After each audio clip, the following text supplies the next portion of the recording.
This is the SK64S, a 60% mechanical keyboard that has 64 keys. Keycaps are made out of PBT plastic, it's hot swappable to any GATERON optical switches, it supports Bluetooth 5.1 wireless connectivity, has a 1900 mAh of battery, and of course, it has RGB.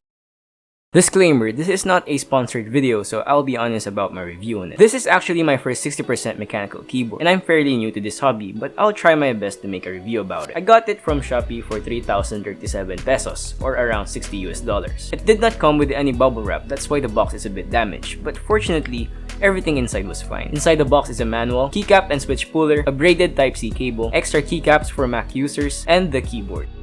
The keyboard weighs at 768 grams. With a length of 293mm, width of 103mm, and a height of 38mm. The case is made out of ABS plastic. The keycaps, however, are made out of PBT plastic. Over time, the legends on the keycaps will not fade nor shine. There are three color schemes of the SK64S, but the one that I got is the gray version. It's a mix of light gray, dark gray, and a couple of red keycaps. Instead of the conventional 61-key 60% layout, the SK64S has 64 keys because of its dedicated arrow keys and delete key. Because of this, the left shift key is a bit smaller than usual, and the right shift key has the same size as the arrow keys. That is something to take note of when you're considering buying this keyboard. It would take some time to get used to, but for me personally, I rarely use the right shift key, so I adjusted to it quickly. The keycaps have a GSA profile, which is similar to XDA and DSA keycaps. What these keycaps have in common is that they're uniform. All have the exact same height and low profile design. The keyboard I used to use had cherry profile keycaps. Transitioning from that to GSA profile keycaps took some time to get used to,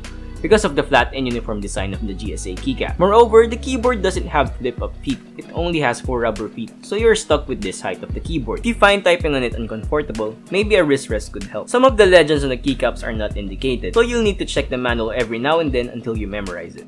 The SK64S is only hot swappable to GATERON optical switches, because the PCB on this keyboard only supports those type of switches. Optical switches are still technically mechanical switches. The only difference is that instead of using mechanical connection, optical switches use light. To know more about optical switches, I'll put a link down in the description where I got the information from. For the switches, I picked the GATERON Optical Blacks. It has an actuation force of 60 grams. This switch is the heaviest out of the GATERON Optical linear lineup of switches. The out-of-the-box feel of the switches are great. It is not scratchy and I don't hear any pinging noise. But I still recommend that you lube them for a better typing experience. The stabilizers, on the other hand, definitely needs lube. Although they're factory lube, I think it was not consistent with all the stabilizers, especially on the spacebar. Here is a quick sound test of the SK64S with stock GATERON Optical Black switches.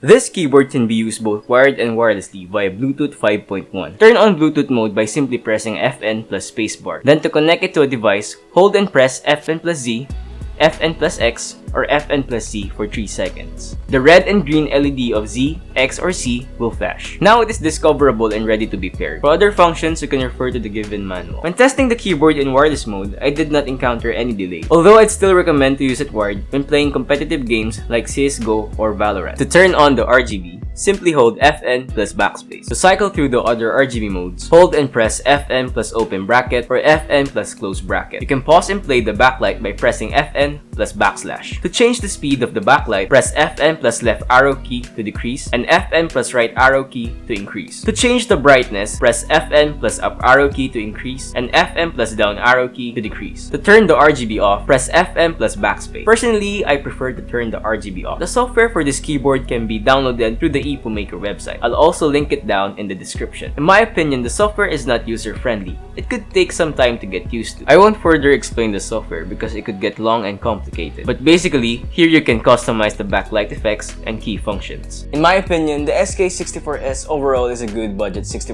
mechanical keyboard. With its small compact design, it offers more mouse space and desk space, which is ideal for FPS gamers who play in low DPI settings. Although it's only at swappable to GATERON optical switches, GATERON's lineup of optical switches is definitely one of the best budget switches out in the market. It has dedicated arrow keys and delete key that other 60% keyboard lacks. The PBT keycaps and GATERON optical switches will definitely give users a great out-of-the-box typing experience. The lack of flip-up feet may be a deal breaker, but for me, typing on it was great. I did not experience any hand fatigue, but your mileage may vary. The backlight RGB is pretty decent, but I prefer to just turn it off. However, the software for this keyboard could use more work. Apple maker should make it more user-friendly. For the price of 3,000 pesos or $60 US, it is without a doubt one of the best 60% keyboards at this price point. Ikaw ba? Ano ba ang best budget keyboard para sa'yo? If you made it this far in the video, I would like to thank you. This is actually my first time doing a keyboard review, and hopefully in the future I'll do more. I'll also make a video about modding this keyboard, so stay tuned for that. Anyway, that's it for this video. If you liked it, please give it a thumbs up. If not, give it a thumbs down. If you have any questions, suggestions, please comment it down below, and I'll see you guys on the next one.